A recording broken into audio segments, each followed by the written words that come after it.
I want to introduce you to the concept of automation. So at a basic level, automation is just things that are going to run in the background. It doesn't have to be technology. It can just be something that will automatically happen and you don't have to think about it. So I like to think about the idea of set it and forget it. And start to recognize when you use the word every, right? So every time I get homework, every time I go to soccer practice, every time I take out the trash, whatever it might be, the word every should be a signal to you that there is some amount of automation that is possible because it's repetitive, right? Every is telling us that we're doing it more and more. And if it's a repetitive action, it's very likely that something, the action itself or something related to the action, can be automated. So I want to show you a tool called IFTTT, which stands for if this, then that. So start to think in terms of triggers and actions, right? So something happens over here, and I want something else to happen over here. And it could be anything. This is a free tool for a certain amount of use, and it's a really cool way to just sort of see at a very tactical level what this looks like. So IFTTT works with a number of different services, things that you're using all the time. So like we were using, Google Calendar, right? So it's got Google Sheets, Google Drive, Google Docs, Google Calendar, contacts, tasks. If you have an iPhone, it's got iOS Calendar, iOS Contacts, Photos. If you have an Android, it works for that too. Right? And you can look through here and see there are a number of different tools, things that you are probably using all the time. Let's see, I'll put music in there, right? Apple Music, Sonos, SoundCloud, Spotify. And then if you click on individual ones, you can see what the different triggers and actions might be under detail. So triggers, and in this case, the trigger could be a new saved episode. So you're listening to Spotify and you heart a song, that can trigger something. The action could be something like skip a track or save a track, right? So that would be like, if you do something somewhere else, whatever it might be, it can then create this action. So let's talk really practically and look at Google Calendar, for example. Google Calendar.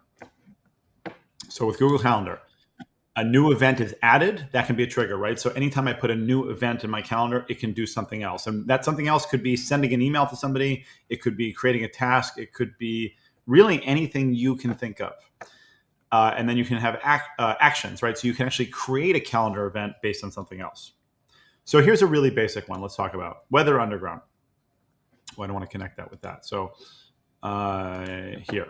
So I'm going to show you how to create a really simple applet, it's called applets here, that lets you know if you should take an umbrella out to school today.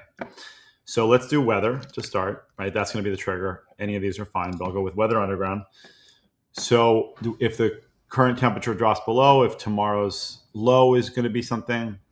So let's say tomorrow's forecast calls for, and let's say it's going to call for rain or snow, whatever you want. Let's do rain. So I'm going to put in my zip code right there. And this is now the trigger. Okay, so the trigger has been created. Now, what do I want to do with that?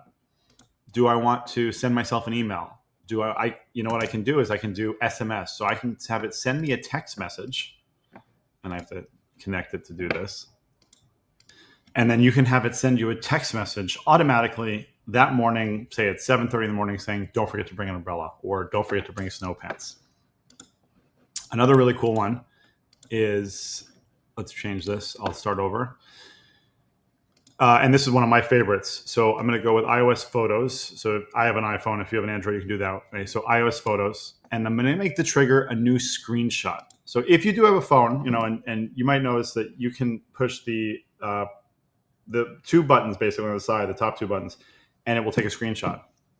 So let's say you have a text message on your phone, or you're looking at a new song you like, or you get a Facebook Messenger message or something, things that you might otherwise forget about. Take a quick screenshot. And now what do we want to do with that? Let's turn it into a task. I think you're going to find this really cool. So Google Tasks, I'm going to add a task from that, connect it. So once it's connected, now I can say which list. And as you remember, we've got to do, doing, done, right? So this is going to be a new to do. And it's got some automatic information here, right? So here's the URL to the photo. album name. I want to also put in the time it was taken, right? And then it can add notes and stuff too, and then create action.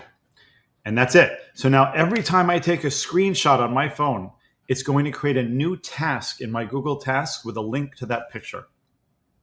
This is the initial idea around the concept that I teach called the external brain. There's all these things happening all the time, and you want to be able to capture those and know that they're someplace safe so you never forget about them. Let's say the teacher writes something on the board, and if you are allowed to use your phone in a class or have it, take a picture, screenshot it, and it goes right to your task for you, then deal with later. But in that moment, you know that you don't have to worry about it. So there are so many things that you can do with this, and really sort of the sky is the limit. But you start thinking about the different tools that you're using and those triggers and actions. You can do date and time, right? So every weekday at 7 a.m., I want to get a motivational quote sent to me by email or in my calendar, whatever you want it to be. The way that you use this is not as important as understanding the concept of automation, because when you set these things up, they will just run in the background. You never have to think about them again. You never have to worry that they did run or they didn't run. And a lot of the tasks you'll find that you do on a repetitive basis can have this element. Even the thing I mentioned before about like taking the garbage out. Obviously, we're not going to automate taking the garbage out, but we can automate getting a reminder every Thursday night at 9 o'clock, take the garbage out because it's going to get picked up tomorrow morning. Anything that you can do that that removes the need for you to use brain power to make a decision or remember something is going to reduce your stress and once again allow you to properly control your time.